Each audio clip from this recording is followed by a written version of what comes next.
ونصلي على رسوله الكريم أما بعد فأعوذ بالله من الشيطان الرجيم بسم الله الرحمن الرحيم رب اشرح لي صدري ويسر لي أمري واحلل عقدة من لساني يفقهوا قولي۔ حضرت ابن عباس رضی اللہ عنہ روایت کرتے ہیں کہ میں رسول اللہ صلی اللہ علیہ وسلم کی نماز کا تمام ہونا تکبیر اللہ اکبر کی آواز سے پہچان لیتا تھا۔ یہ نماز پوری ہو گئی کہاں سے پتہ چلتی تھی؟ یہ کون سی اللہ اکبر؟ سلام پھیرنے کے بعد بلند آواز سے آپ پھر تکبیر پڑھا کرتے تھے، یعنی نبی صلی اللہ علیہ وسلم فرض نماز کا سلام پھیر کر اونچی آواز سے اللہ اکبر کہتے تھے۔ اس سے ثابت ہوا کہ امام اور مقتدیوں کو نماز سے فارغ ہوتے ہی ایک بار بلند آواز سے اللہ اکبر کہنا چاہیے۔ اس لیے اگر ایک کلاس کے ختم ہونے کے بعد کبھی تکبیریں لگا دی جائیں تو اس کو بدعت نہ شمار کیا کریں۔ حضرت ثوبان رضی اللہ عنہ روایت کرتے ہیں کہ نبی کریم صلی اللہ علیہ وسلم جب اپنی نماز ختم کرتے تو 3 بار فرماتے استغفر اللہ استغفر اللہ استغفر اللہ۔ کیوں؟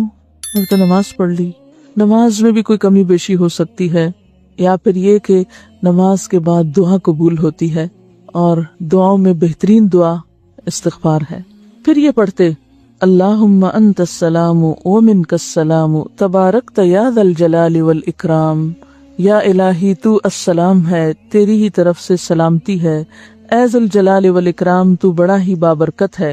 دعائے رسول صلی اللہ علیہ وسلم میں اضافہ، جس طرح دعائے اذان میں لوگوں نے اضافہ کر رکھا ہے، اسی طرح اس دعا میں بھی لوگوں نے زیادتی کی ہوئی ہے۔ وہ زیادتی ملاحظہ ہو، اللہم انت السلام ومنک السلام، رسول اللہ صلی اللہ علیہ وسلم کے الفاظ ہیں۔ آگے وَإِلَيْكَ يَرْجِعُ السَّلَامُ حَيِّنَا رَبَّنَا بِالسَّلَامِ وَادْخِلْنَا دَارَ السَّلَامِ کا اضافہ کر رکھا ہے۔ کس قدر افسوس کا مقام ہے کہ شروع اور اخیر میں رسول اللہ صلی اللہ علیہ وسلم کے الفاظ اور درمیان میں خود اپنی طرف سے دعائیہ جملے بڑھا کر حدیث رسول میں زیادتی کی ہوئی ہے۔ کیا آپ یہ جملے بھول گئے تھے یا دعا ناقص چھوڑ گئے تھے؟ جس کی تکمیل امتیوں نے کی، یہ وہ ان سے آگے بڑھ گئے نیکی میں۔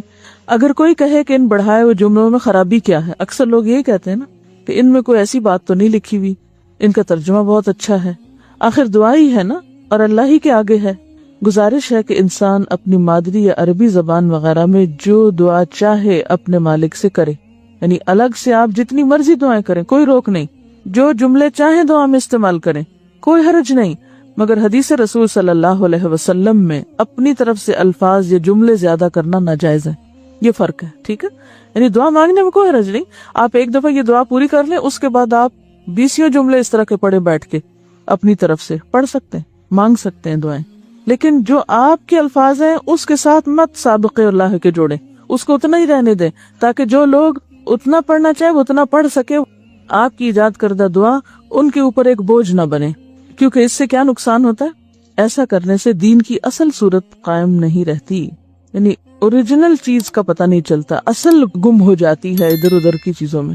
حضرت معاذ بن جبل رضی اللہ عنہ کہتے ہیں کہ رسول اللہ صلی اللہ علیہ وسلم نے میرا ہاتھ پکڑ کر فرمایا، اے معاذ، اللہ کی قسم میں تجھ سے محبت کرتا ہوں۔ یہ کتنی بڑی سعادت ہوگی حضرت معاذ کے لیے کہ ان کو آپ صلی اللہ علیہ وسلم نے قسم کھا کر محبت کا اظہار کیا۔ میں نے کہا میں بھی آپ سے محبت رکھتا ہوں، پھر آپ نے فرمایا کہ ہر فرض نماز کے بعد یہ دعا پڑھنا نہ چھوڑنا، یہ ہے اللہ کی خاطر محبت کا نتیجہ۔ ہم آدھا کام تو کر لیتے ہیں اور اس کے بعد لوگوں کی غیبت گلے شکوے سنانے شروع کر دیتے ہیں محبت کا اظہار کر کے۔ یہ کس قسم کی محبت ہوتی ہے کہ جس میں آپ صرف لوگوں کی برائیاں ہی بیان کرتے رہیں، خود بھی گناہگار ہوں اور دوسروں کو بھی گناہگار کریں؟ تو اللہ کے رسول صلی اللہ علیہ وسلم نے جب حضرت معاذ سے محبت کا اظہار کیا اور جواباً معاذ نے بھی کیا، تو آؤٹ کم کیا تھا اس محبت کا؟ کہ پھر یہ دعا نہ بھولنا ہر نماز کے بعد۔ محبت تو اس کام کے لیے کہ نیکی اور خیر اور بھلائی کے کاموں میں ایک دوسرے کو آگے بڑھایا جائے، اور وہ دعا کیا ہے؟ رب اعنی علی ذکرک و شکرک و حسن عبادتک، اے میرے رب ذکر کرنے، شکر کرنے اور اچھی عبادت کرنے میں میری مدد کر۔ کتنی خوبصورت دعا ہے، کیونکہ ہم سب چاہتے ہیں ذکر کریں، اللہ کے شکر گزار بندے بنیں، اچھی عبادت کریں، یعنی ہم میں سے ہر ایک کی ہرس ہے، اور میرے خیال ہے جتنی سنت کے مطابق نماز پڑھنے کی توفیق ہو رہی ہے اتنی ہی اور تڑپ بڑھتی ہے نا، یہ بڑھتی جا رہی ہوگی کہ اللہ ابھی نہیں تسلی، ابھی اور اچھی نماز چاہیے، اور اچھی چاہیے، اور اچھی چاہیے. خاص طور پہ وہ جو 5 مرتبے آپ نے نمازیوں کے پڑھے ہوں گے، اس کے بعد اپنا آپ کھل کے سامنے آ گیا نا کہ ہم کہاں کھڑے ہیں، ہم کتنے مطمئن ہیں کچھ نہ کر کے بھی. تو ظاہر ہے کہ ہم بندے تو کمزور ہیں، کوشش کے باوجود بھی کامیاب نہیں ہو پاتے. ایسے میں پھر مدد کون کرے گا، ہاتھ کون پکڑے گا؟ اللہ رب العزت ہی کی مدد ضروری ہے. تو آپ نے حضرت معاذ سے تاکیداً فرمایا تھا کہ یہ دعا پڑھنا نہ چھوڑنا، بھولنا مت. حضرت مغیرہ بن شعبہ رضی اللہ عنہ روایت کرتے ہیں کہ رسول اللہ صلی اللہ علیہ وسلم ہر فرض نماز کے بعد کہتے تھے لا الہ الا اللہ وحدہ لا شریک لہ لہ الملک ولہ الحمد وہو علی کل شیء قدیر اللہم لا مانع لما اعطیت ولا معطی لما منعت ولا ينفع ذا الجد منک الجد. اللہ کے سوا کوئی سچا معبود نہیں ہے، وہ اکیلا ہے، اس کا کوئی شریک نہیں ہے، اسی کے لیے بادشاہت ہے اور اسی کے لیے تعریف ہے اور وہ ہر چیز پر قادر ہے. یا اللہ تیری عطا کو کوئی روکنے والا نہیں ہے اور تیری روکی ہوئی چیز کو کوئی عطا کرنے والا نہیں ہے، اور دولت مند کو اس کی دولت تیرے عذاب سے نہیں بچا سکتی. حضرت عبداللہ بن زبیر رضی اللہ عنہ روایت کرتے ہیں کہ رسول اللہ صلی اللہ علیہ وسلم نماز سے سلام پھیرنے کے بعد یہ دعا پڑھا کرتے تھے لا الہ الا اللہ وحدہ لا شریک لہ لہ الملک ولہ الحمد وہو علی کل شیء قدیر لا حول ولا قوة الا باللہ لا الہ الا اللہ ولا نعبد الا ایاہ لہ النعمت ولہ الفضل ولہ الثناء الحسن لا الہ الا اللہ مخلصین لہ الدین ولو کرہ الکافرون. کیا مانگا اس میں، کیا مانگا گیا اس میں؟ دیکھیے کچھ بھی نہیں مانگا گیا. بعض اوقات کچھ نہ مانگنا بھی مانگنا ہوتا ہے، اور وہ کیا ہے؟ اللہ کی حمد و ثنا کرتے رہنا. کیونکہ پیچھے میں نے آپ کو بتایا تھا کہ اللہ کی حمد و ثنا اور تسبیح جو ہے وہ مانگنے سے بھی افضل ہے، جیسے قرآن کی قرات جو ہے مانگنے سے بھی افضل ہے. حج کے موقع پر ایک دعا آتی ہے، آپ صلی اللہ علیہ وسلم فرمائے کہ میں اور مجھ سے پہلے کے انبیاء کو جو بہترین دعا بتائی گئی اس موقع کی وہ ہے لا الہ الا اللہ وحدہ لا شریک لہ. تو میں جب پہلی دفعہ پڑھا میں نے کہا اس میں تو کوئی دعا ہے ہی نہیں، تو یہ آپ صلی اللہ علیہ وسلم اس کو دعا کہا ہے. جی ہاں، ایسی دعائیں دعا سے زیادہ مؤثر ہوتی ہیں. دیکھیے اس میں اللہ کی حمد و ثنا ہے کثرت کے ساتھ، اسی کی خوبیاں اور تعریفیں بیان کی گئی ہیں اور اپنے اخلاص کا اظہار ہے، اپنی محبت کا اظہار ہے. تو جو بندہ اس محبت کے ساتھ رب کو پکارتا ہے وہ رب کی ساری توجہ کو اپنی طرف نہیں کر لیتا، رب کی رحمت کو متوجہ کر لیتا. اور جب رب کی رحمت ہو جائے اور رب ہماری طرف متوجہ ہو جائے تو پھر وہ ہمیں کتنا دے سکتا ہے، یہ کتنا دیتا ہے ہمارے مانگنے سے بھی زیادہ، جو ہمیں بھی نہیں پتا کہ ہمیں مانگنا چاہیے. حضرت ایوب علیہ السلام کی دعا دیکھیں، حضرت یونس علیہ السلام کی دعا دیکھیں، تو اگر ذکر کا لیکچر یاد ہے آپ کو تو یہ بات سمجھ آ جانی چاہیے تھی. یہ کہہ رہی ہیں کہ کچھ فقیر ایسے ہوتے ہیں جو کچھ نہیں مانگتے، صرف تعریف کرتے رہتے ہیں یا پھر صرف دعائیں دیتے رہتے ہیں، عمر لمبی ہو اور کئی قسم کی دعائیں دیتے رہتے ہیں. تو دعا کا مطلب کیا ہے؟ اللہ کے سوا کوئی سچا معبود نہیں، وہ اکیلا ہے، اس کا کوئی شریک نہیں، اسی کے لیے بادشاہت ہے. میں صرف اس کو فیل کر رہی ہوں کہ جیسے جب آپ کسی سے کچھ مانگتے ہیں نا تو وہ مانگنا اللہ تعالیٰ کو پسند ہے مانگنا، لیکن اس سے زیادہ خوبصورت کام اللہ کی تعریف کر کے اللہ کا محبوب بننا ہے، یعنی یہ اس سے اوپر کا درجہ ہے. تھوڑی دیر کے لیے سوچئے، ایک شخص آپ کے پاس آتا ہے اور آپ سے کوئی فیور چاہتا ہے اور ڈائریکٹ کہتا ہے مجھے آپ سے یہ فیور چاہیے، اور ایک شخص آ کے صرف آپ کے کسی احسان کی شکر گزاری کرتا ہے. تو ہو سکتا ہے کہ وقتی طور پر آپ کو یہ اس کو سمجھ نہ آئے کہ وہ کیا چاہتا ہے آپ سے، لیکن آپ کا دل ضرور اس کی طرف متوجہ ہوگا. کیوں اللہ تعالیٰ نے فرمایا لئن شکرتم لأزیدنکم. اگر صرف نعمتوں کا شکر ادا کرنے کی توفیق ہو گئی نا تو مانگے بنا بھی نعمتوں میں اضافہ ہو جائے گا. مانگے بنا صرف شکر گزار بن جائیں، اور یہی سب سے مشکل کام ہے. بھائی جو اللہ کی حمد و ثنا کی گئی ہے یہ سب شکر گزاری ہے کہ مظہر ہے. جب آپ کو کسی سے محبت ہوتی ہے، کوئی اچھا لگتا ہے یا کسی پہ پیار آتا ہے تو خود بخود اس کو دینے کو دل چاہتا ہے. اگر اللہ تعالیٰ کو ہم پر رحم آ گیا پھر کسی بھی چیز سے محرومی باقی نہیں رہے گی. اب آپ اس کا ترجمے کو غور سے دیکھیے کہ کس انداز میں اللہ کی تعریف کی گئی ہے. اللہ کے سوا کوئی سچا معبود نہیں، وہ اکیلا ہے، اس کا کوئی شریک نہیں، اسی کے لیے بادشاہت ہے اور اسی کے لیے تعریف ہے. اور وہ ہر چیز پر قادر ہے۔ گناہوں سے رکنا اور عبادت پہ قدرت پانا صرف اللہ کی توفیق سے ہے، خود کو کوئی کریڈٹ نہیں دیا جا رہا کہ اللہ میں یہ اور یہ کرتا ہوں۔ اللہ کے سوا کوئی سچا معبود نہیں اور ہم صرف اسی کی عبادت کرتے ہیں۔ ہر نعمت کا مالک وہی ہے۔ کیا خوبصورت بات ہے۔ کوئی بھی نعمت مانگنے اور طلب کرنے کے بجائے کیا کہا جا رہا ہے؟ سب کچھ تو تیرے ہاتھ میں ہے، ہر نعمت کا مالک وہی ہے، سارا فضل اسی کی ملکیت ہے، یعنی فضل اور نعمتیں صرف اسی کی طرف سے ہیں، اسی کے لیے اچھی تعریف ہے۔ اللہ کے سوا کوئی معبود نہیں، ہم صرف اسی کی عبادت کرتے ہیں، اگرچہ کافر برا منائے۔ یہ جو بات ہے نا آخری، اگرچہ کافر برا منائے پھر بھی ہم اسی کی عبادت کرتے ہیں، یہ کس چیز کو ظاہر کر رہا ہے؟ ایمان کی مضبوطی اور اللہ سے بالہانہ محبت کا اظہار کہ خواہ کسی کو اچھا نہ بھی لگے یا رب پھر بھی ہم تیری عبادت کریں گے۔ اب آپ دیکھیے، پھر آپ اس کو ذرا عام موقع کی مناسبت سے سمجھیے کہ کوئی شخص آپ کے پاس آ کے کہتا ہے کہ آپ کے پاس میرا آنا فلاں کو پسند نہیں، لیکن مجھے اس کی پرواہ نہیں، وہ نہ بھی پسند کرے پھر بھی میں آپ کے پاس آتا رہوں گا۔ یہ کیا انداز ہے نا کہ یا رب تیرے سامنے میرا جھکنا لوگوں کو پسند نہیں، تیرا بندہ بننا لوگوں کو نہیں اچھا لگتا۔ ایسا ہوتا ہے کبھی ہوا ایسے کہ اللہ کا بندہ بننا لوگوں کو پسند نہ آئے؟ پھر آپ کہیں یا رب چاہے لوگوں کو اچھا نہ لگے پھر بھی میں تیری اطاعت کرتا رہوں گا، پھر بھی تیری ہی طرف آؤں گا، پھر بھی تیرا ہی بنوں گا۔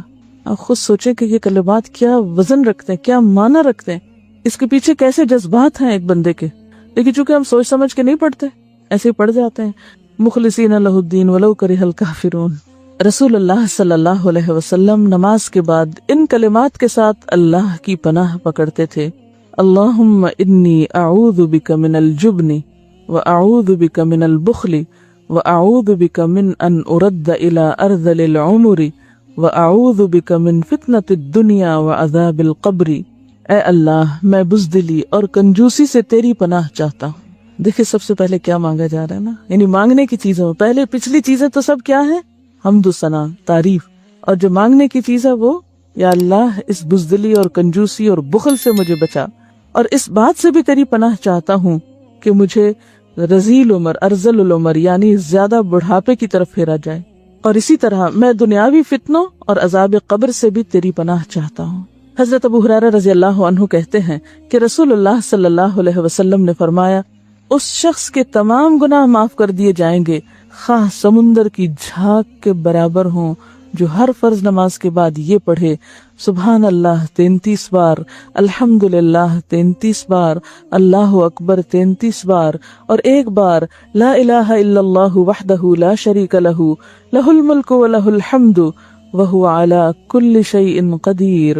اللہ ہر عیب سے پاک ہے، ساری تعریف اللہ کی ہے، اللہ سب سے بڑا ہے، اللہ کے سوا کوئی سچا معبود نہیں، وہ اکیلا ہے، اس کا کوئی شریک نہیں، اسی کے لیے ساری بادشاہت اور اسی کے لیے ساری تعریف ہے، اور وہ ہر چیز پر خوب قدرت رکھنے والا ہے۔ اس کے گناہ بخشے جائیں گے اگرچہ دریا کی جھاگ کے مانند ہو۔ حضرت کعب بن عجرہ رضی اللہ عنہ روایت کرتے ہیں، اب آپ دیکھیے کہ ان کلمات میں کوئی استغفار بھی نہیں پڑھا گیا، کچھ نہیں مانگا گیا، کیا ہے؟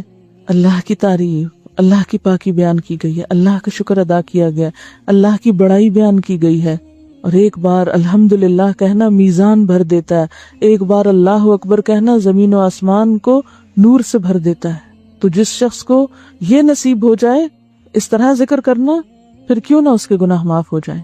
حضرت کعب بن عجرہ رضی اللہ عنہ روایت کرتے ہیں کہ رسول اللہ صلی اللہ علیہ وسلم نے فرمایا، جو شخص فرض نماز کے بعد سبحان اللہ 33 بار، الحمدللہ 33 بار اور اللہ اکبر 34 بار کہے گا، وہ نامراد نہیں ہوگا، وہ نامراد نہیں ہوگا، یعنی اسے سب کچھ مل جائے گا۔ حضرت عقبہ بن عامر رضی اللہ عنہ روایت کرتے ہیں کہ رسول اللہ صلی اللہ علیہ وسلم نے مجھے حکم کیا کہ میں ہر فرض نماز کے بعد معوذات پڑھا کروں۔ معوذات اللہ کی پناہ میں دینے والی صورتیں، یہ ان صورتوں کو کہتے ہیں جن کے شروع میں قل اعوذ کا لفظ آتا ہے، انہیں معوذتین بھی کہا جاتا ہے، یعنی قرآن پاک کی آخری 2 صورتیں جو حسب ذیل ہیں، بسم اللہ الرحمن الرحیم، قل اعوذ برب الفلق من شر ما خلق ومن شر غاسق اذا وقب ومن شر النفاثات فی العقد ومن شر حاسد اذا حسد۔ اللہ کے نام سے شروع کرتا ہوں جو بہت رحم کرنے والا نہایت مہربان ہے، کہو میں پناہ مانگتا ہوں صبح کے رب کی، ہر اس چیز کے شر سے جو اس نے پیدا کی ہے، اور اندھیری رات کے شر سے جبکہ وہ چھا جائے، اور گرہوں میں پھونکنے والیوں کے شر سے یعنی جادو ٹونا کرنے والوں کے شر سے، اور حاسد کے شر سے جبکہ وہ حسد کرے۔ بسم اللہ الرحمن الرحیم۔ قل اعوذ برب الناس ملک الناس الہ الناس من شر الوسواس الخناس الذی یوسوس فی صدور الناس من الجنۃ والناس۔ اللہ کے نام سے شروع کرتا ہوں جو بہت رحم کرنے والا نہایت مہربان ہے۔ کہو میں پناہ مانگتا ہوں لوگوں کے رب کی، لوگوں کے مالک کی، لوگوں کے معبود کی، اس وسوسہ ڈالنے والے کے شر سے جو بار بار پلٹ کر آتا ہے، جو لوگوں کے دلوں میں وسوسے اور برے خیالات ڈالتا ہے، خواہ وہ جنوں میں سے ہو یا انسانوں میں سے۔ حضرت ابو امامہ رضی اللہ عنہ روایت کرتے ہیں کہ میں نے رسول اللہ صلی اللہ علیہ وسلم کو فرماتے ہوئے سنا، جو شخص ہر نماز کے بعد آیت الکرسی پڑھے تو اس کو بہشت میں داخل ہونے سے سوائے موت کے کوئی چیز نہیں روکتی۔ ہر فرض نماز کے بعد آیت الکرسی، اللہ لا الہ الا ہو الحی القیوم لا تأخذہ سنۃ ولا نوم لہ ما فی السماوات وما فی الارض من ذا الذی یشفع عندہ الا بإذنہ یعلم ما بین ایدیہم وما خلفہم ولا يحيطون بشيء من علمه إلا بما شاء وسع كرسيه السماوات والأرض ولا يؤوده حفظهما وهو العلي العظيم۔ اللہ کے سوا کوئی سچا معبود نہیں، وہ زندہ ہے، ہمیشہ قائم رہنے والا ہے، وہ اونگتا ہے نہ سوتا ہے، اسی کا ہے جو کچھ آسمانوں اور زمین میں ہے، اس کی اجازت کے بغیر کون اس کے پاس کسی کی سفارش کر سکتا ہے؟ وہ جانتا ہے جو کچھ ان سے پہلے گزرا اور جو کچھ ان کے بعد ہوگا، اور لوگ اس کے علم میں سے کسی چیز کا احاطہ نہیں کر سکتے، یعنی معلوم نہیں کر سکتے، مگر جتنا وہ چاہتا ہے اتنا علم جسے چاہتا ہے دے دیتا ہے۔ اس کی کرسی نے آسمانوں اور زمین کو گھیر رکھا ہے، اور ان دونوں کی حفاظت اس کو تھکاتی نہیں، وہ بلند و بالا بڑی عظمتوں والا ہے۔ رسول اللہ صلی اللہ علیہ وسلم نے فرمایا، جو شخص رات کو سوتے وقت آیت الکرسی پڑھ لیتا ہے تو اللہ کی طرف سے اس کے لیے محافظ مقرر کر دیا جاتا ہے، اور طلوع فجر تک شیطان اس کے قریب نہیں آتا۔ اللہم اصلح لی دینی الذی جعلتہ لی عصمتا واصلح لی دنیای التي جعلت فیہا معاشی اللہم انی اعوذ برضاک من سخطک واعوذ بعفوک من نقمتک واعوذ بک منک لا مانع لما اعطیت ولا معطی لما منعت ولا راد لما قضیت ولا ينفع ذا الجد منك الجد۔ اے اللہ میرے لیے میرا وہ دین سنوار دے جس کو تو نے میری حفاظت کا ذریعہ بنایا ہے، اور میری دنیا بھی سنوار دے جس میں تو نے میری روزی پیدا کی ہے۔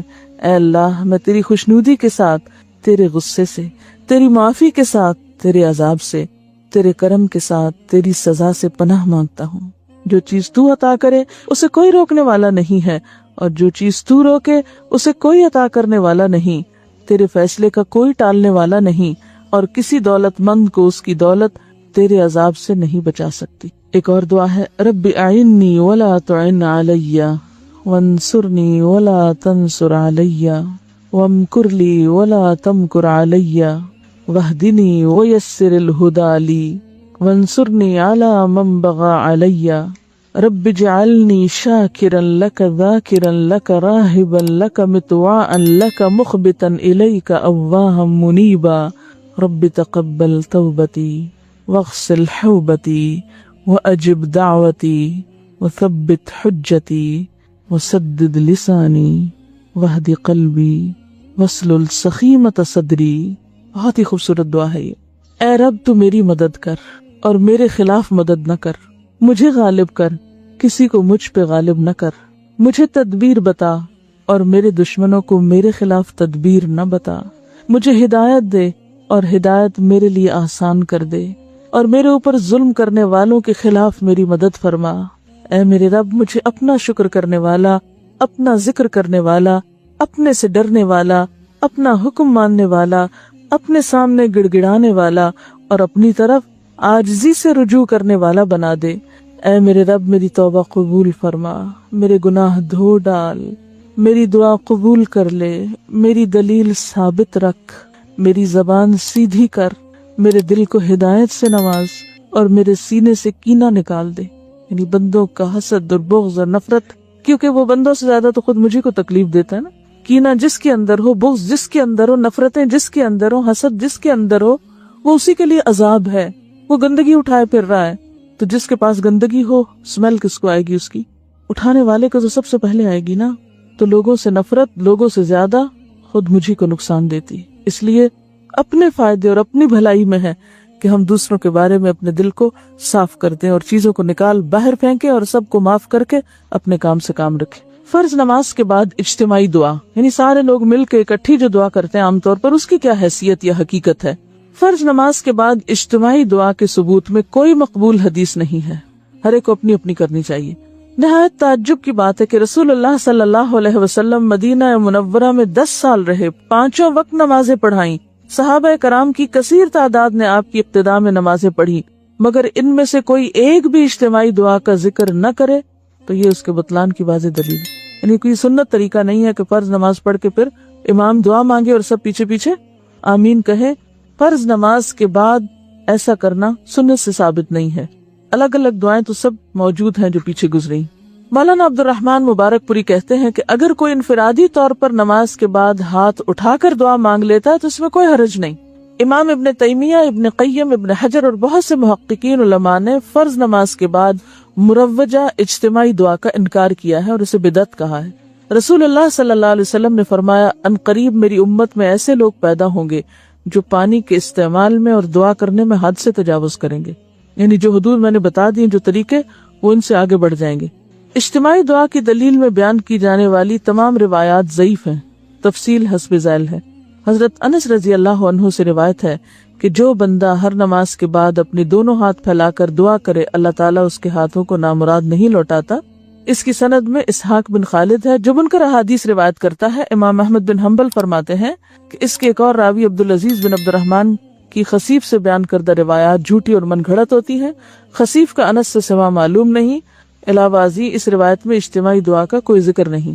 یزید بن اسود عامری کہتے ہیں کہ رسول اللہ صلی اللہ علیہ وسلم نے نماز فجر کا سلام پھیرا اور دونوں ہاتھ اٹھا کر دعا مانگی۔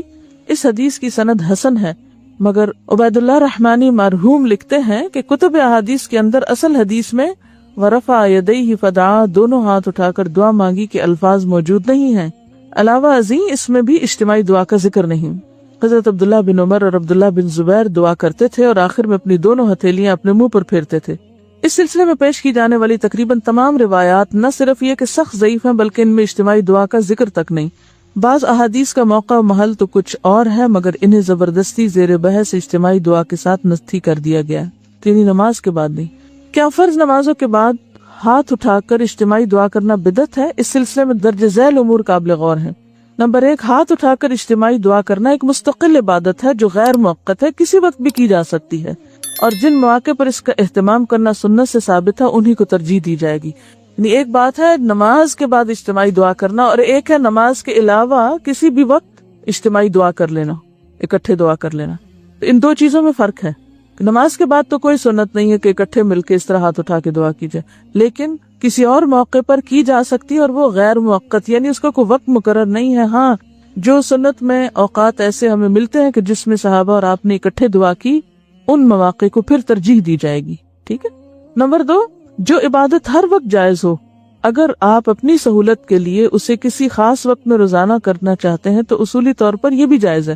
ٹھیک ہے، یعنی جو عبادت کسی بھی وقت کی جا سکتی ہے، مثلا نفل پڑھے جا سکتے ہیں، دعا مانگی جا سکتی ہے ہاتھ اٹھا کے، ویسے تو اگر آپ اس کو خود اپنے ذاتی طور پر اس کی پابندی شروع کر دیں تو اس کی اجازت ہے۔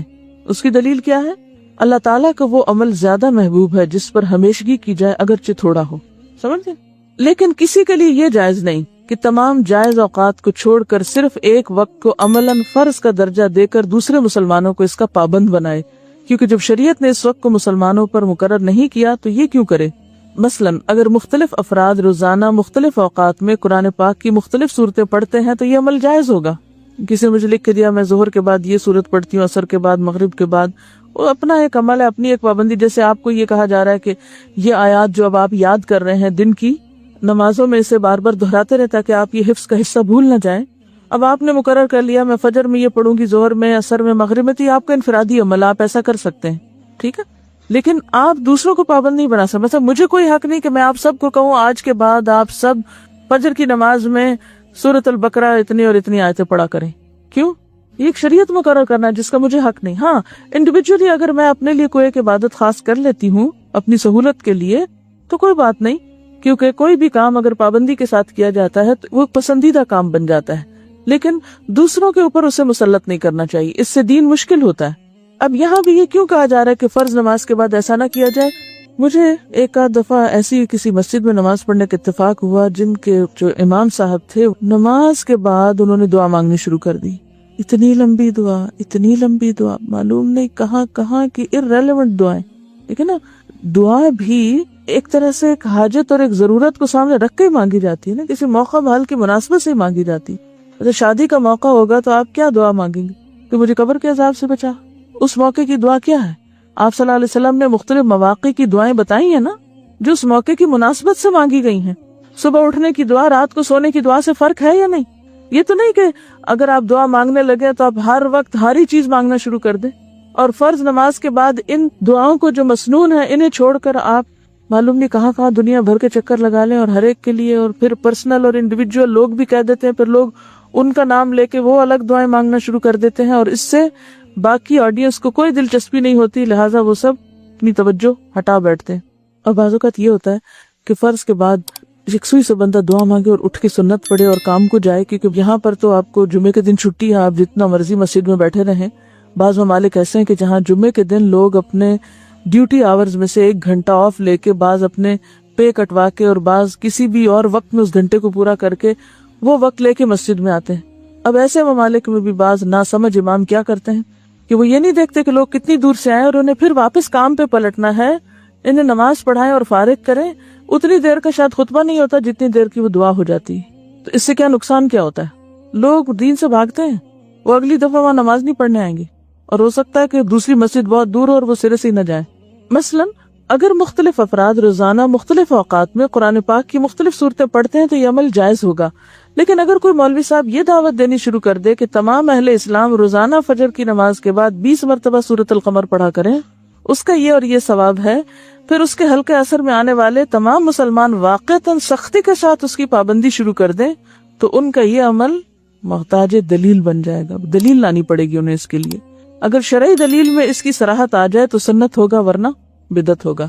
جو عبادت ہر وقت جائز ہے، اگر اسے آپ کسی خاص موقع پہ کرنا چاہتے ہیں تو احتیاطاً یہ معلوم کر لیں کہ کہیں اس موقع کے لیے شریعت نے کوئی فرض تو مقرر نہیں کیا، کیونکہ اگر اس موقع کے لیے شریعت نے کوئی فرض عائد کیا ہے تو پھر فرض ترک کر کے جائز کام میں لگے رہنا قطعاً جائز نہیں. مثلا نماز با جماعت کھڑی ہو اور جس نے یہی نماز جماعت کے ساتھ پہلے نہیں پڑھی، اس کے لیے جائز نہیں کہ وہ جماعت میں شامل ہونے کی بجائے سنت یا نوافل پڑھتا رہے. فرض کے وقت میں فرض پڑھے جائیں گے، کوئی درود، وظیفہ، دعا یا تلاوت کرتا رہے، کیونکہ ان جائز نیکیوں کو مؤخر کرنے کی گنجائش موجود ہے، کیونکہ موقع کے فرض کو بلا وجہ مؤخر کرنے کی قطعاً کوئی گنجائش نہیں. کیونکہ بعض اوقات لوگ یہ وظیفہ بتاتے ہیں نا کہ فجر کی سنتوں اور فرض کے بیچ میں کیا پڑھو، 41 بار سورۃ فاتحہ. دیکھیں سب کو پتہ ہے، اسی لیے سب نے جواب دیا ہے.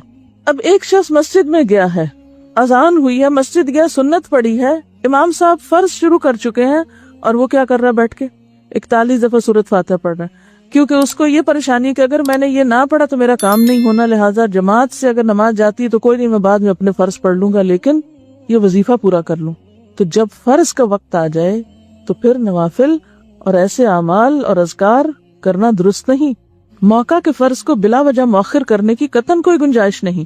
اگر اس خاص موقع کے لیے شریعت نے کوئی سنت مقرر کر رکھی ہے تو بھی جائز کام کو چھوڑ کر سنت کو ترجیح دی جائے گی. اگر سنت فرض نہیں، اسے کیا جائے تو بہت زیادہ ثواب ہے، اور اگر کسی وجہ سے کبھی چھوٹ جائے تو کوئی گناہ نہیں. مگر ایک موقع کی سنت کو جب ہمیشہ ترک کیا جائے گا تو گناہ لازم آئے گا، کیونکہ سنت چھوڑنے کے لیے نہیں، اپنانے کے لیے ہوتی ہے. اسے اپنانا ہی حب رسول کا تقاضا ہے، جبکہ اسے چھوڑے رکھنا اس سے بے رغبتی کی دلیل ہے کہ ہمیں کوئی انٹرسٹ نہیں ہے ان سنتوں سے.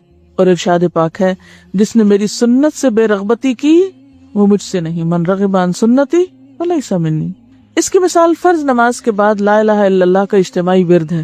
اس میں کوئی شک نہیں کہ لا الہ الا اللہ افضل الذکر ہے، یعنی سب سے افضل ذکر، لیکن اسے کسی بھی وقت کرنا جائز ہے.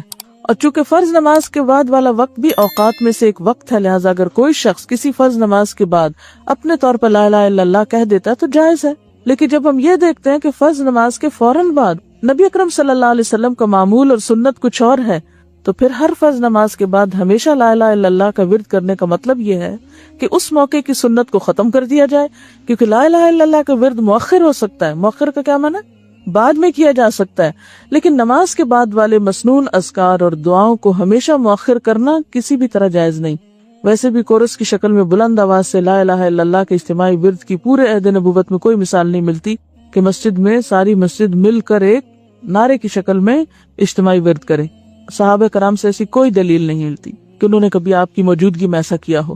اگر کسی موقع کی سنت کے ساتھ ایک اور سنت آ ملے تو دونوں سنتوں کو بجا لانا درست ہوگا۔ اب انہوں نے یہ بتایا نا، فرض اور سنت میں سے کس کو ترجیح دینے کی؟ فرض کو۔ سنت اور عام جائز کام میں سے سنت کو، اور سنت کے بیچ میں اگر کوئی فرق کرنا تو کیا کیا جائے گا؟ مثلاً کسی فرض نماز کی جماعت ہوئی، امام صاحب نے سلام پھیرا، امام صاحب اور مقتدی حضرات مسنون اذکار اور دعا میں مصروف ہو گئے۔ اچانک کسی نے کہا بیماروں کے لیے دعا کریں، یہ فلاں شخص بیمار ہے اس کے لیے دعا کریں، تو کسی کے مطالبے پر دعا کرنا بھی سنت ہے، لہٰذا دعا کرنا جائز ہوگا۔ یعنی ایک مسنون کام آپ کر رہے ہیں، ایک اور مسنون کام اوپر سے آپ پڑا ہے، اور اگر وہ تقاضا کرتا ہے کہ پہلے کر لیا جائے کہ بھول نہ جائے، تو اس وقت دوسری سنت کو لے کر پہلی سنت بعد میں پوری کی جا سکتی ہے۔ یاد رکھیے، ہاتھ اٹھا کر اجتماعی دعا کرنا نہ تو فرض نماز کا حصہ ہے اور نہ ہی بعد والے مسنون اذکار کا حصہ، اس لیے اس کا دائمی اہتمام کرنا درست نہیں، کیونکہ فرض نماز ایک الگ عبادت ہے اور ہاتھ اٹھا کر اجتماعی دعا کرنا ایک الگ عبادت ہے۔ جب کسی شرعی دلیل کے بغیر دو الگ الگ عبادتوں کو ایک مخصوص ترتیب کے ساتھ ہمیشہ ایک ساتھ ادا کیا جائے کہ دونوں ایک دوسرے کا حصہ معلوم ہو، حتیٰ کہ ایک کے بغیر دوسری کو نامکمل سمجھا جانے لگے، نیز ایک شرعی مسئلے کی طرح لوگوں کو اس کی دعوت، ترغیب اور تعلیم دی جائے، اور جو شخص ان عبادات کو آپ کے طریقے کے مطابق ادا نہ کرے اسے منکر اور گستاخ کے القابات سے نوازا جائے، تو آپ راہ سنت سے بھٹک جائیں گے، کیونکہ جب مختلف عبادات کو اپنی مرضی سے یکجا کر کے ایک نیا طریقہ رائج کیا جائے گا تو وہ سنت نہیں رہتا، بدعت بن جاتا ہے۔ کہہ دیجئے ہمیں ہرگز کوئی نقصان نہیں پہنچے گا مگر وہی جو اللہ نے ہمارے لیے لکھ دیا، وہی ہمارا مولا ہے اور اللہ ہی پر مومنوں کو توکل کرنا چاہیے۔ قل، آپ کہہ دیجئے، خطاب کس سے ہے؟ نبی صلی اللہ علیہ وسلم سے۔ لوگوں کو بتا دیجئے، کیا لن یصیبنا، جب مضارع پہ لن آتا ہے تو کیا مطلب ہوتا ہے؟ ہرگز نہیں، تاکید آ جاتی کہ ہو ہی نہیں سکتا، امپاسبل، کیا کہ ہمیں کوئی مصیبت پہنچے یا پھر ہمیں کوئی بھلائی پہنچے۔ یصیبہ کا لفظ صرف مصیبت کے لیے نہیں آتا بلکہ بھلائی کے لیے بھی آتا ہے، یعنی ہمیں کچھ بھی نہیں مل سکتا، کچھ بھی نہیں پہنچے گا، الا ما کتب اللہ لنا، مگر جو اللہ نے ہمارے لیے لکھ دیا۔ کہاں پر لکھ دیا؟ لوح محفوظ میں لکھ دیا، یعنی ہماری تقدیر میں جو لکھا ہے۔ تو جب انسان کو یہ معلوم ہو جائے اور یقین ہو جائے کہ اللہ سبحانہ وتعالی کی طرف سے تقدیر میں جو لکھا جا چکا ہے وہ ہر صورت پورا ہونا ہے، تو انسان کے لیے مصیبت برداشت کرنا آسان ہو جاتا ہے، اور یہ اس کے حوصلے میں اضافے کا سبب بنتا ہے۔ اور وہ کیا لفظ بولتا ہے؟ جب کسی ناپسندیدہ صورتحال سے اس کا واسطہ پڑتا ہے، جو چیز اس کو پسند نہیں آتی اور اسے ایکسپٹ کرنے کو دل نہیں چاہتا، تو وہ کہتا ہے مکتوب۔ مکتوب کا کیا معنی؟ لکھا ہوا۔ اسی طرح کسی چیز کے ملنے کی امید ہوتی ہے اور آپ کو شیطان وسوسے ڈالتا ہے، میرا خیال ہے وہ نہیں ملے گی، پتہ نہیں ملے گی کہ نہیں ملے گی، تو کس طرح انسان اپنے دل کو تسلی دے کہ جو میرے حصے کا ہے نا، جو اللہ نے میرے لیے لکھ دیا ہے، وہ کہیں بھی نہیں جا سکتا، وہ مجھے مل کے رہے گا، تو مجھے پریشان نہیں ہونا چاہیے۔ تقدیر پر ایمان انسان کو پریشانی سے بچاتا ہے۔ ہم فکر مند رہتے ہیں، کچھ چیزوں کو ہم سمجھتے ہیں ہم نے کرنا ہے، یہ ہمارے کرنے سے ہوں گی، ٹھیک ہے، اسباب اختیار کرتے رہیں، کوشش کرتے رہیں، لیکن تسلی یہ رکھیں کہ ہوگا وہ جو اللہ چاہے گا اور اسی میں ہی خیر ہے، وہی ہمارے حق میں بہتر ہے۔ اور اس طرح انسان حوصلہ نہیں ہارتا، ہمت نہیں ہارتا، کرنے کا کام کرتا چلا جاتا ہے، اپنی صلاحیتوں کو ضائع نہیں کرتا، اپنے اوقات کو برباد نہیں کرتا، صرف فکر مندی میں کہ پتہ نہیں کیا ہوگا۔ یہ جو گو مگو کی کیفیت ہوتی ہے نا، پتہ نہیں ہوگا کہ نہیں ہوگا، ہوگا تو کیا ہوگا، نہیں ہوگا تو کیا ہوگا، بس وہی ہوگا جو اللہ چاہے گا، اور جب اگر ہو گیا تو بھی ٹھیک ہے اور اگر نہیں ہوا تو بھی ٹھیک ہے، اللہ نے میرے لیے کوئی اور راستہ رکھا ہوگا، کوئی اور کام رکھا ہوگا، کوئی اور چیز رکھی ہوگی، کیونکہ وَلَمْ أَكُمْ بِدُعَائِكَ رَبِّ شقیہ. اللہ سے مانگ کر تو میں کبھی بدبخت رہا ہی نہیں. کبھی اللہ تعالیٰ وہی چیز دے دیتا ہے اور کبھی اللہ تعالیٰ اس سے بھی بہتر دے دیتا ہے اور کبھی اللہ تعالیٰ اس دعا کے بدلے میری کو اور مصیبت ٹال دیتا ہے جو آ جاتی تو اس نعمت کو بھی کھا جاتی. ہوا مولانا, وہی ہمارا سرپرست ہے, مولا ہے, آقا ہے. ہمارے دینی, دنیاوی, اخروی سارے امور اس کے ہاتھ میں ہے. لہذا جو فیصلہ وہ کرتا ہے اسی میں ہماری بھلائی ہوتی ہے. اور جس کا سرپرست اللہ ہو پھر وہ کبھی بھی نقصان بھی نہیں ہوتا. جو اللہ کو اپنا سرپرست بنا لے, اللہ ولی الذین آمنوا یخرجہم من الظلمات الی النور, تو وہ انسان کو مختلف طرح کے اندھیروں سے من الظلمات نکال لیتا ہے. لہٰذا ہماری توجہ اس میں ہونی چاہیے کہ ہم اللہ کی ولایت کے لیے خوش ہو جائیں اور اس کی ولایت میں آنے کے لیے دعا کریں. وَعَلَى اللَّهِ فَلْيَتَوَكَّلِ الْمُتَوَكِّلُونَ, ہم قضاء و قدر پر راضی ہیں, ہمارے ہاتھ میں کوئی اختیار نہیں. خیر کے حصول کے لیے, شر سے بچنے کے لیے ہمیں اللہ پر ہی بھروسہ کرنا چاہیے, کیونکہ جو اللہ پہ بھروسہ کرتا ہے وہ کبھی نامراد نہیں ہوتا, اور جو غیر اللہ پہ بھروسہ کرتا ہے تو وہ بے یار و مددگار رہ جاتا ہے, اس کو خیر نہیں ملتی, پھر وہ مایوسی کے اتھا اندھیروں میں, گڑھوں میں جا گرتا ہے. تو اس لیے کیا کرنا ہے, ہمیں اپنے معاملات کو اللہ کے حوالے کر کے اللہ کی پروٹیکشن میں دیکھ, وہ سرپرست ہے نا, وہ خیال کرے گا, اس کے حوالے کر کے بے فکر ہو جانا چاہیے. آپ کو معلوم ہوگا کہ ہم سب کووڈ سے متاثر ہوئے کسی نہ کسی طرح, کوئی بندہ نہیں بچا. اسے مطلب نہیں کہ اس کو کووڈ ہوا, لیکن کچھ لوگوں کو تو براہ راست کووڈ ہوا اور کچھ لوگ اس کووڈ کی سچویشن سے کسی نہ کسی طرح فائنینشلی یا ایموشنلی ڈسٹرب ہوئے. تو جب میں نے پہلے دن خبر سنی کووڈ کے بارے میں, وہ ایک ویڈیو آئی تھی کہ یہ کس قسم کی وبا ہے اور اس کے کیا اثرات ہو سکتے ہیں, تو بڑی خوفناک قسم کی تھی اور لوگ سہم گئے تھے سن کے کہ کیا ہونے والا ہے ہمارے ساتھ. تو اس روز اسی آیت کے اوپر میں بات کر رہی تھی, اتفاق کی بات ہے, اور ایسا یقین مضبوط ہوا کہ پھر کووڈ سے ڈر نہیں لگا. اور جس وقت تھوڑا سا بھی کوئی ایسی گھبراہٹ والی خبر سنتے تھے تو میں یہی آیت پھر دوہرا لیتی تھی, قُلْ لَن يُصِيبَنَا إِلَّا مَا كَتَبَ اللَّهُ لَنَا هُوَ مَوْلَانَا وَعَلَى اللَّهِ فَلْيَتَوَكَّلِ الْمُؤْمِنُونَ. اور یہ آیت میں نے اپنی ڈائری میں لکھی ہوئی ہے جس کو میں روزانہ پڑھتی ہوں. کوئی چھوٹی سی چیز بھی مجھے اگر بادر کرے, کسی چھوٹی سی چیز کے بارے میں بھی مجھے اگر فکر مندی ہو, تو صبح صبح پورے ایمان کے ساتھ, ہوش کے ساتھ اس آیت کو پڑھ لینا تسکین کا باعث بن جاتا ہے. ہونا وہ ہے جو اللہ نے چاہا, بھروسہ اللہ پہ رکھو, مدد اللہ سے مانگو, اس کی سرپرستی میں اپنے آپ کو دو, اور ساری فکریں چھوڑ کے جو تمہارے فرائض ہیں ان کو ادا کرو, پورے شرح صدر کے ساتھ, یقین کے ساتھ, خوشی کے ساتھ. فکر مندی کا بوجھ سر پہ اٹھا کے نہ ہم کسی سے سیدھے منہ بات کر سکتے ہیں, ہم مسکرانا بھی بھول جاتے ہیں. کیا ہے بھئی, ان کو کوئی فکر لگی ہوئی ہے, کسی بات پہ پریشان ہے. اکثر دیکھا گیا ہے گھروں میں خواتین کا موڈ آف رہتا ہے, کوئی نہ کوئی چیز ان کو پھٹک جاتی ہے, کبھی بچوں کی طرف سے, کبھی شوہر کی طرف سے, کبھی سسرال کی طرف, ان سب کے اندر گھری ہوتی ہے نا, جس کی وجہ سے اخلاق خراب کر بیٹھتی ہیں. اور میزان میں سب سے بھاری نیکی کون سی ہے؟ اچھا اخلاق. اچھا اخلاق ہو ہی نہیں سکتا جب تک آپ کا گمان اچھا نہ ہو, آپ کی سوچ اچھی نہ ہو, آپ اپنے اندر مطمئن نہ ہو. کسی کے برا کرنے کے جواب میں آپ اچھا کر ہی نہیں سکتے جب تک آپ کا اللہ پہ بھروسہ نہ ہو. میری عزت اللہ کے ہاتھ میں, میرا رزق اللہ کے ہاتھ میں ہے, میری خیر و بلائی اللہ کے ہاتھ میں, میری زندگی اللہ کے ہاتھ میں, میری موت اللہ کے ہاتھ میں, سب کچھ میرا تو میرے رب کے ہاتھ میں. کسی نے میرا کیا بگاڑنا ہے؟ لہٰذا جس سے مجھے شر کی توقع ہے اس کے ساتھ بھی میں احسان کروں گی, کیونکہ میرے رب نے مجھے اسی کا حکم دیا. ادفع باللتی ہی احسن. لوگوں کے برے رویے کے جواب میں کیا کروں گی؟ ادفع باللتی ہی احسن کروں. مجھے اپنا رویہ اچھا رکھنا, مجھے اپنے عمل کو لوگوں کے رویے کے تابع نہیں کرنا کہ وہ اچھا کریں گے تو میں اچھی رہوں گی, وہ اچھا نہیں کریں گے تو میں بھی دکھاؤں گی میں کون ہوں. کیا ہے ہم نے دکھانا بھی تو کیا دکھانا ہے؟ ہمارے پاس ہے کیا؟ کون سی طاقت ہے ہماری سوائے ایگو کے؟ گویا میں بھی اپنی ایگو دکھاؤں کہ میں بھی کچھ ہوں. اس سے دوسرے کو کیا فرق پڑے گا؟ کوئی فائدہ ہوگا یا نقصان ہوگا؟ کیا ہوگا؟ ہماری بد اخلاقی سے لوگوں کے رویے نہیں بدلتے, لیکن ہو سکتا ہے کہ ہمارے حسن اخلاق سے لوگوں کے رویے بدل جائیں. ہم اپنے عمل سے لوگوں کو اچھے اخلاق کا برتاؤ کرنے کا سبق دے دیں. ہم جو کچھ کر رہے ہوتے ہیں نا اس کے اثرات ہوتے ہیں, ہم برا کریں اس کے بھی اثرات ہوتے ہیں, ہم اچھا کریں اس کے بھی اثرات ہوتے ہیں. آپ یہ سوچیں کہ آپ کے اثرات کیا پڑ رہے ہیں ارد گرد پر, ماحول پر. انا نحن نحیی الموتى ونکتب ما قدموا وآثارهم وکل شیء احصیناہ فی امام مبین. مکتوب جو کر رہے سب لکھا جا رہا ہے اور وہ قیامت کے دن سامنے بھی آنا ہے. تو اس لیے کیا کریں؟ معاملہ اللہ کے سپرد کریں. اللہ ہمارا ولی ہے، بس فکر کی بات ہی نہیں. اس کے بغیر توکل نہیں ہو سکتا.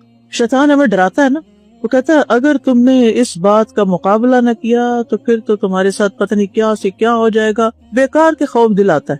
تو انسان ان چیزوں کو رد کر کے کہ میں نے اپنا اخلاق خراب نہیں کرنا، میں نے اپنا رویہ برا نہیں کرنا. حضرت ابوبکر رضی اللہ عنہ نے جب اللہ تعالیٰ کا یہ حکم سنا کہ وَلَا يَأْتَلِ أُولُو الْفَضْلِ مِنْكُمْ وَالسَّعَةِ أَنْ يُؤْتُوا أُولِي الْقُرْبَى، تو انہوں نے وظیفہ پہلے سے بھی دگنا کر دیا مستر رضی اللہ عنہ کا. ٹھیک ہے، تو ہمارے سامنے تو نمونہ یہ لوگ ہیں نا، صحابہ ہیں. قرآن کے احکامات ہیں اور صحابہ کے عمل ہیں ہمارے سامنے. ہم نے تو وہ بننا ہے، ہم نے وہ نہیں بننا جو لوگ بنے ہوئے ہیں. لوگوں سے نہیں سیکھنا ہم نے. ہمارا جو ہے نا سیکھنے کا سورس وہ وحی الہی ہے، اوپر سے آیا. تو حقیقت میں بلندیاں اسی کو ملتی ہیں جو بلندیوں میں رہتا ہے، بلند سوچ رکھتا ہے. یا آپ لیڈر بن جائیں یا آپ فالوور بن جائیں. فالوور کون ہوتا ہے؟ جو لوگوں کے طریقے کو فالو کرتا ہے، جو لوگ کرتے ہیں وہی کرتا ہے، امیٹیٹ کرتا ہے. اور لیڈر کون ہوتا ہے؟ جو اپنے اصول اور اپنے طریقے اور اپنے ٹرینڈ خود سیٹ کرتا ہے. اس کے اپنے اصول ہوتے ہیں کہ مجھے ایسا کرنا ہے، میں نے اپنی زندگی اس طرح گزارنی. وہ لوگوں کے رویوں کے تابع نہیں ہوتا. ٹھیک ہے، اکثر لوگ کیا کہتے ہیں ہم کیوں نہ کریں، سبھی تو ایسا کرتے ہیں، وہ بھی ایسا کرتا ہے، وہ بھی ایسا کرتا ہے، ہم کیوں نہ کریں. ہم وہ لباس کیوں نہ پہنے جو لوگ پہنتے ہیں، ہم فلاں کام کیوں نہ کریں جو لوگ کرتے ہیں. نہیں، ہم نے یہ نہیں دیکھنا لوگ کیا کرتے ہیں. لوگ ہمارے لیے کوئی رول ماڈل نہیں ہے.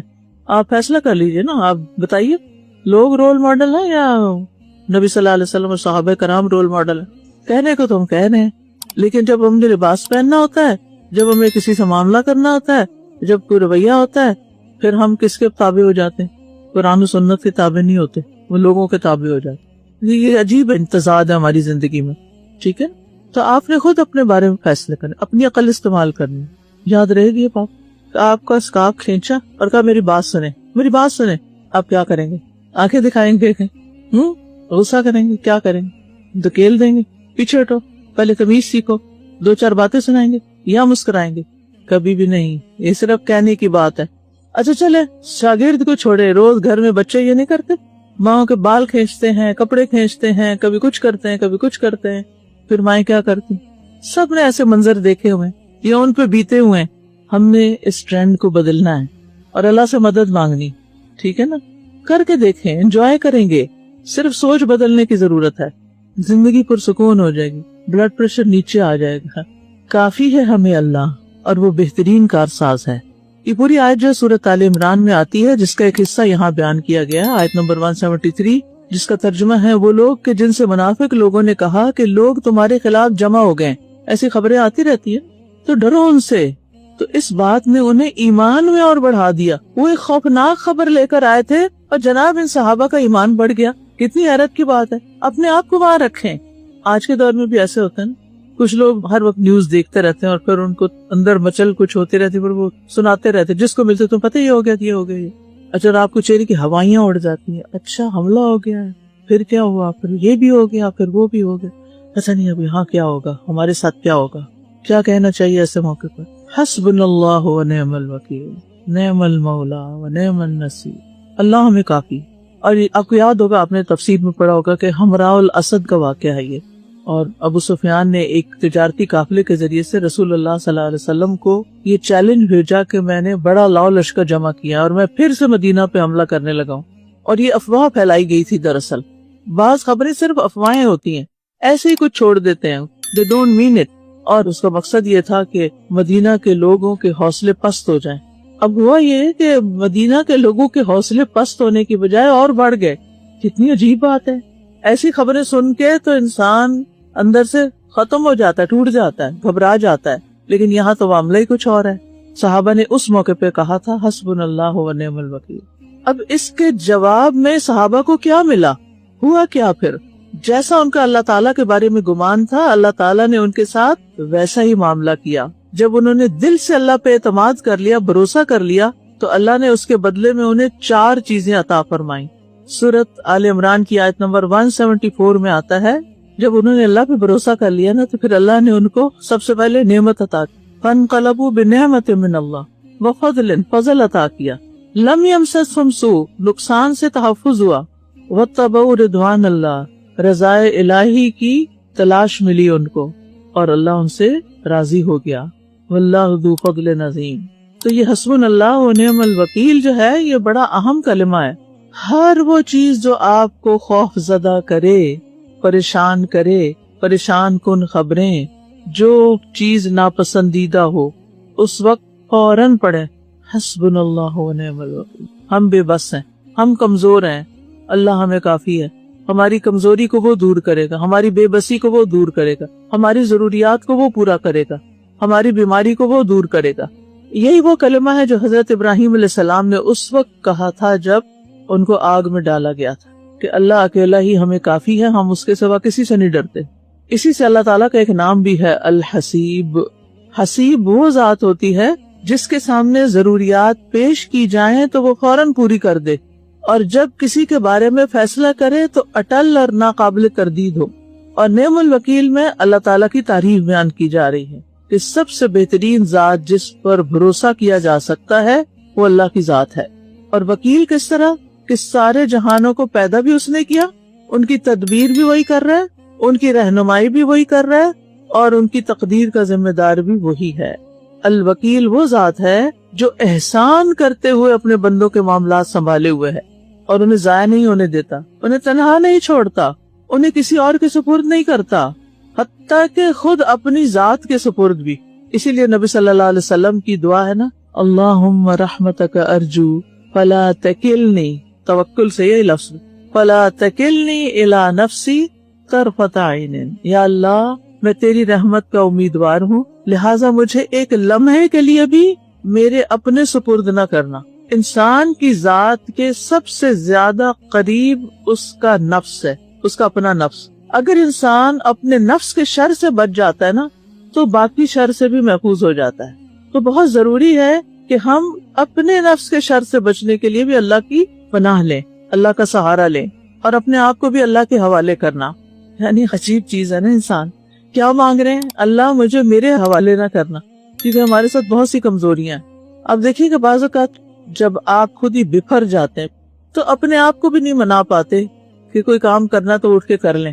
بہت سے اہم کام آپ کی زندگی میں پڑے ہوئے ہوتے ہیں، آپ انیشیٹو نہیں لیتے. کیوں نہیں لیتے؟ کس نے پکڑا ہوا آپ کو؟ کس نے روکا ہوا ہے؟ آپ کے اس ٹائم بھی ہے، انرجی بھی ہے، ریسورسز بھی ہیں، علم بھی ہے، اس کی ضرورت، مقصد، سب کچھ آپ کو معلوم ہے، پھر بھی آپ نہیں کر رہے کام. آپ کے بس پورے قرآن کا علم آ چکا ہے لیکن من ایسا ہے کہ پرانا طریقہ زندگی چھوڑنے کو راضی نہیں. تو کیا ہے اس کا مطلب کہ آپ اپنے نفس کے حوالے ہوئے میں کہتے کہ یا اللہ مجھے میرے اپنے حوالے نہ کرنا، کیونکہ جسے تو نے اس کے نفس کے حوالے کر دیا وہ ہلاک ہو گیا. کیوں؟ اس لیے کہ ان النفس لامارکم بالسوء، نفس تو انسان کو بہت زیادہ برائیوں کا حکم دیتا ہے، خواہشات کا مجموعہ ہے. تو یہ کلمہ حسبی اللہ و نعم الوکیل یا حسبنا اللہ و نعم الوکیل سنگین حالات میں، شدید مصیبتوں میں، تکلیفوں کے اوقات میں، بیماریوں میں، خود اپنے اندر کی کمزوریوں میں آپ کو فائدہ دیتا ہے. ہم کہتے ہیں یا اللہ مجھے میری اس کیفیت سے نکال، میری اس بیماری سے نکال. اگر انسان کو یقین ہو نا تو یہ دنیا کی ساری قوتوں سے زیادہ بڑی قوت ہے. جب انسان اللہ پہ یقین کر کے اس سے مانگ لیتا ہے تو سب سے بڑی قوت کا سہارا لیتا ہے. مثلا کسی نے آپ کا مال ہتھیا لیا، آپ میں واپس لینے کی کوئی سکت نہیں. بھائی نے آپ کی جائیداد پہ قبضہ کر لیا، آپ لڑائی نہیں کر سکتے، آپ زبردستی نہیں کر سکتے. کون آپ کا سہارا ہو؟ بھائی سہارا ہوتے ہیں نا عام طور پہ. جب مشکل ہوتی ہے تو بھائی کام آتے ہیں، آپ کے کام بناتے ہیں. بھائی نے ہی الٹا ظلم ڈھا دیا. کتنی کہانیاں آپ جا کے دیکھیں کورٹس میں، بہن نے بھائی، بھائی نے بھائی کے خلاف مقدمے کیے ہوئے. آپ کسی ایسے کو جانتے ہیں جس نے ایسا کچھ کیا ہو؟ کبھی سنا ہے خاندان میں یا کہیں ادھر ادھر؟ سبحان اللہ. اس کا مطلب یہ چیز بہت عام ہے کہ جن پہ ہمیں مان ہوتا ہے، جن سے ہمیں توقع ہوتی ہے یہ ہمارے کام آئیں گے، یہ ہمارا سہارا بنیں گے، وہی کیا کرتے ہیں؟ وہی آپ کے اوپر ظلم ڈھانے لگتے ہیں، وہی آپ کا مال قبض کر لیتے ہیں، آپ کے پتے کاٹ دیتے ہیں. کیونکہ آپ نے ٹرسٹ کر کے ان کو اس نے سارے راز دیے ہوئے ہوتے ہیں، وہ آپ ہی کے خلاف استعمال کر دیتے ہیں. تو جنہیں سمجھا تھا مددگار وہ ہو گئے فرار. تو اب کیا کریں؟ کس کا سہارا پکڑیں؟ اللہ کا سہارا پکڑیں. حسبی اللہ و نعم الوکیل. کس کو وکیل بنائیں؟ اللہ ہی کو. حسبی اللہ و نعم الوکیل، نعم المولا و نعم النصیر. اور اس سے آپ کی مصیبت ہلکی بھی ہوگی اور آپ اس سے بچ بھی جائیں گے، اور کوئی نہ کوئی رستہ مل جائے گا آپ کو اس مصیبت سے نکلنے کا.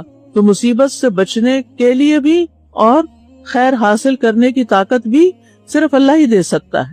اور جب انسان کہتا ہے نا حسبی اللہ و نعم الوکیل، اللہ ہی کافی ہے، بس وہی کافی ہے، تو پھر اس طرح انسان کے اندر ایک یقین پیدا ہوتا ہے اور اس کا دل ہر چیز سے خالی ہو جاتا ہے اور صرف اللہ کی طرف متوجہ ہو جاتا ہے، کیونکہ سارے معاملات اللہ تعالیٰ کے ہاتھ میں ہیں. تو سبحان ذی الملکوت و سبحان ذی الجبروت و سبحان الحی الذی لا یموت. ساری بادشاہت اسی کی، ساری طاقت اسی کی، ایسی ہستی جس کو موت بھی نہیں آنی. تو انسان پر مصیبتوں کے کتنے بھی پہاڑ ٹوٹ پڑے سب ہوا ہو جاتے ہیں جب اللہ کی مدد پر یقین ہوتا ہے. تو یہ جو جملہ ہے حسبی اللہ و نعم الوکیل، یہ اللہ تعالیٰ کی تقدیر پر راضی ہونے کا بھی جملہ ہے کہ اللہ میں راضی ہوں، اب آپ میرے لیے کافی ہیں، جو بھی آپ کا فیصلہ ہے آپ مجھے اس پر راضی کر دیں.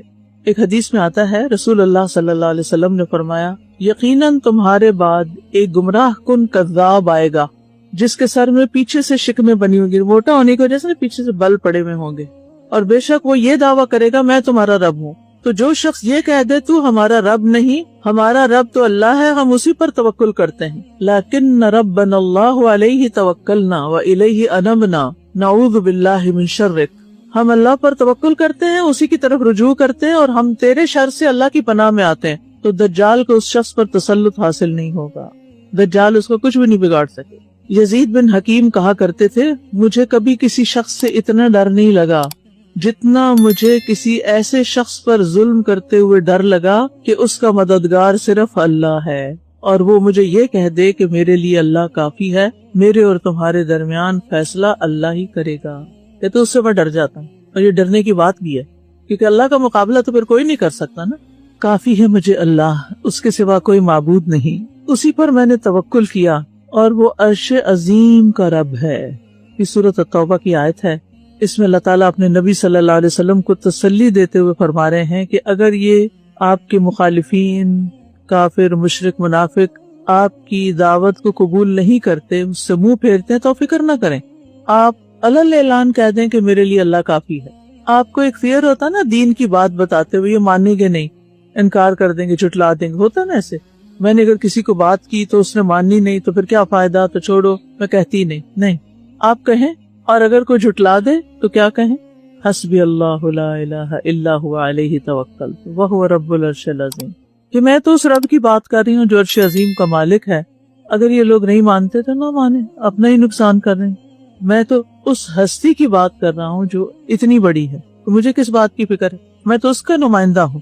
اس طرح انسان اللہ کی ذات پر کامل بھروسہ کر لیتا ہے کہ طاقت، قوت، قدرت سب اس کے پاس، وہ مالک، اور وہ عرش عظیم کا مالک بھی ہے، لہذا فکر کی بات ہی نہیں. اس کا مطلب نہیں کہ اسباب استعمال نہ کیے جائیں اور انسان اپنی ضروریات کا خیال نہ رکھے، وہ ضرور کرے، لیکن بھروسہ اسباب پہ نہ کرے، بھروسہ اللہ پر ہو. تو یہ کلمہ جو ہے یہ پریشانیوں میں کفایت کرنے والا ہے. حدیث میں آتا ہے، ابو درداء رضی اللہ عنہ سے روایت ہے، وہ کہتے ہیں کہ جس نے صبح اور شام کے وقت 7 بار یہ کہہ لیا حسبی اللہ لا الہ الا هو علیہ توکلت وہو رب العرش العظیم، اللہ اس کی پریشانیوں میں اس کی کفایت فرمائے گا، اس کو کافی ہو جائے گا. تو آپ میں سے جو کوئی بھی پریشان ہے یا اکثر پریشان رہتا ہے، وہ اس کلمے کا مسلسل ورد کرے اور اچھی طرح سوچ بچار کے کہہ کے آ رہا ہوں. مثلا آپ کی کوئی ضرورت ہے، آپ کے اللہ، آپ تو عرش عظیم کے مالک ہیں، آپ کے خزانوں میں تو کوئی کمی نہیں آتی اگر آپ میری یہ ضرورت پوری کر دیں. آپ کے لیے تو کچھ مشکل ہی نہیں. میں ایک حقیر، فقیر، مسکین انسان ہوں، کس کے پاس جاؤں؟ آپ نہیں کرنا ہے جو کرنا ہے، آپ ہی سے توقع ہے، آپ ہی سے امید ہے، آپ ہی سے مانگتے ہیں. اور آپ نے خود فرمایا کہ وقال ربکم ادعونی استجب لکم. تو بس آپ میری یہ ریکویسٹ مان لیں. اور جہاں کہیں بھی تم ہو وہ تمہارے ساتھ ہے، اور جو کچھ تم کرتے ہو اللہ اسے خوب دیکھنے والا ہے. جہاں بھی تم ہو اللہ تمہارے ساتھ ہے، اپنے گھر میں ہو، باہر ہو، سفر میں ہو، کہیں تنہا ہو، اکیلے ہو، رات ہے، دن ہے، اپنے ملک میں ہو، غیر ملک میں ہو، کسی جہاز میں بیٹھے ہوئے ہو، کسی گاڑی پر بیٹھے ہوئے ہو، پیدل جا رہے ہو، کسی کان میں، کسی کیب میں، کہیں بھی ہو، تم اللہ کی نگاہ میں ہو. وہ اپنے علم کے ذریعے تمہارے ساتھ ہے، تمہارے اعمال دیکھ رہا ہے، اس سے کچھ بھی چھپا ہوا نہیں ہے. اور اگر میں اللہ کی اطاعت کروں گی تو اللہ کی معیت خاص حاصل ہوگی، اس کی مدد حاصل ہوگی. اور اللہ جو بھی تم کرتے ہو اس کو دیکھ رہا ہے. اب آپ بیمار ہیں، ہاسپٹل جا رہے ہیں، یا کوئی آپ کے ساتھ جانے والا نہیں. اکثر خواتین کو شکایت ہوتی ہے، میں بیمار ہوں، میرے ہسبینڈ مجھے ہاسپٹل نہیں لے کے جاتے، کبھی میں بیٹے کے ساتھ جاتی ہوں، کبھی میں کسی اور کے ساتھ جاتی ہوں، دکھی رہتی ہوں. یہ دکھ ہم نے خود پال لی ہے نا. کیوں؟